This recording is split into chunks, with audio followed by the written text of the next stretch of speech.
Welcome to Let's Dungeon and or Dragon. I'm joined by Sarah Cooke, writer and creator of No Spell Lasts Forever. So first of all, thank you, Sarah, for joining us on Let's Dungeon and or Dragon. Yeah, thanks for having me. So the first choice that you have to make is the choice between the red or the white die.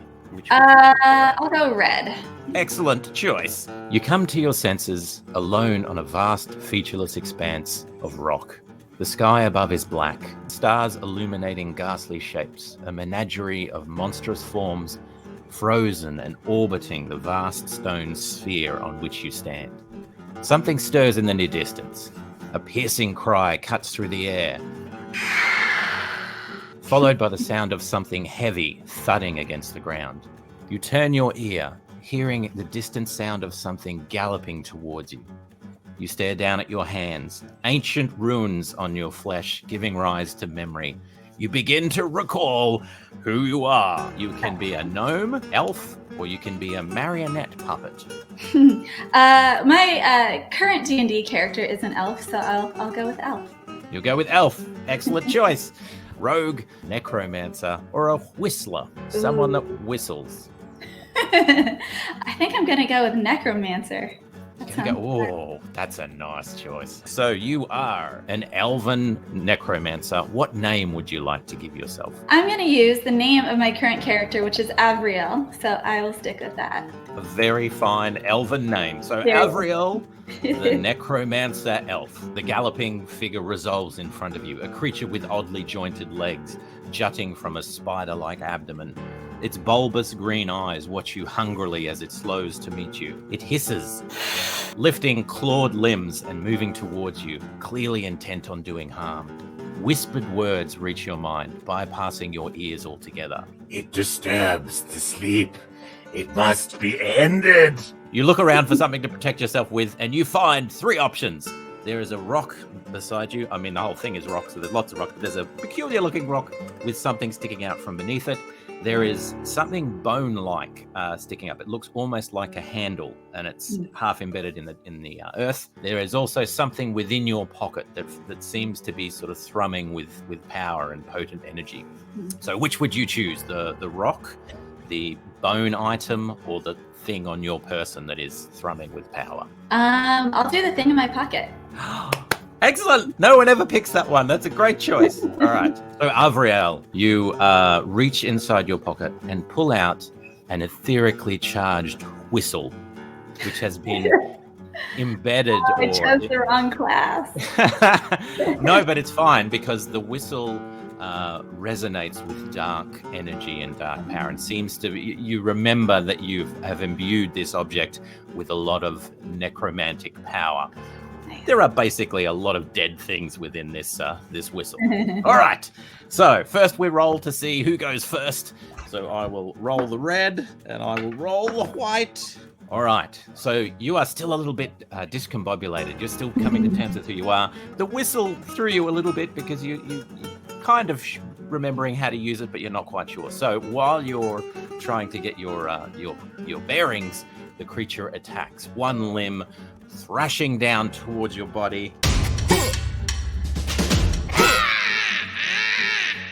The attack comes in. Wow, that just jumped right out of the dice tray. Okay, the foreclaw of this beast comes towards your head, but even though you're discombobulated, you manage to shift aside. It swipes past you, and that near-death experience brings you back to clarity. And then you see the creature and you think, okay, I'm present now. I know what to do. What would you like to do? Can I use my little device to channel some energy from the dead?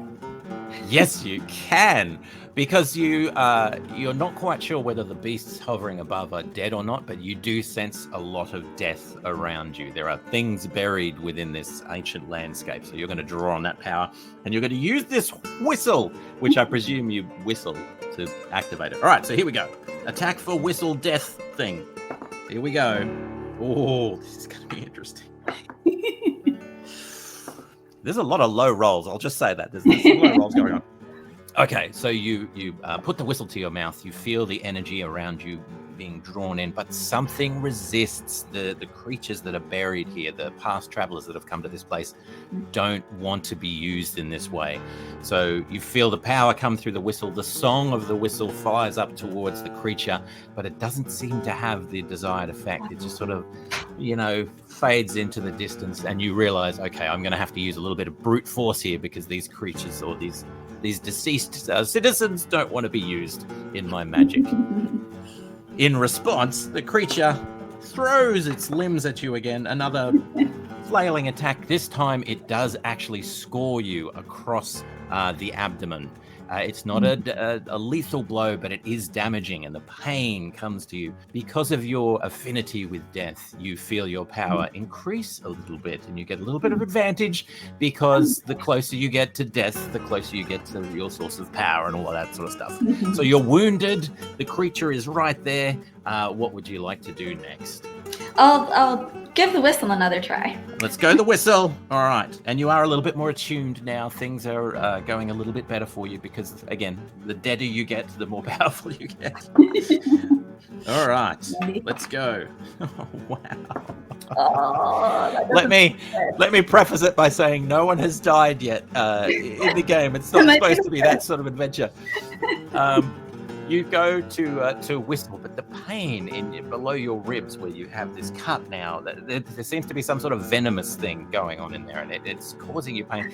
So you're about to blow the whistle, and you buckle over with pain, and all that comes out is a little kind of just a dribbling little whistle bit. You're hunched over. The creature doesn't miss his opportunity, goes in for the attack, but again, closer to death. You're shrouded and protected to some degree. You sense that the dead things around you are no longer unwilling to assist, and the blow just misses you. So even though you're not doing too well, he's not hitting many of his goes, if indeed he is a he. All right, so we're up to the final round. What would you like to do? Are you going to give the whistle one more go and hope for the best, or are you going to try for something else? I think I'll try throwing that rock this time. Well, you reach down, you're hunched over, you reach down, you pick up the rock, and you realize there is something beneath the rock. A wand, a darkling wand. Would you like to pick up the wand and use it, or the rock? You can go rock or wand, either one. I think I'll go wand. You'll go the wand. All right. So, compared to the whistle, the wand is very, very powerful. You sense the dark energies within it. You jab that wand in the creature's face, which is right in front of you, about to kind of eat you. And you roll. Oh, couldn't be better. Well, it could be better, but that's pretty good. Good. All right. I'm not making this up. All right, we will just have a quick one of these and one of those. All right, and we will say, on the cusp of this creature devouring you, you seem to be sort of at loggerheads with one another, but the Darkling wand gives you just enough necromantic power. The creatures that are buried around you lend their voice to your song of death, and the power crackles out of the wand into the creature, felling it where it stands, splitting it asunder so that two halves of this shambling creature kind of fall to the side. Mist rises in the air, covering you in gunk and gross stuff.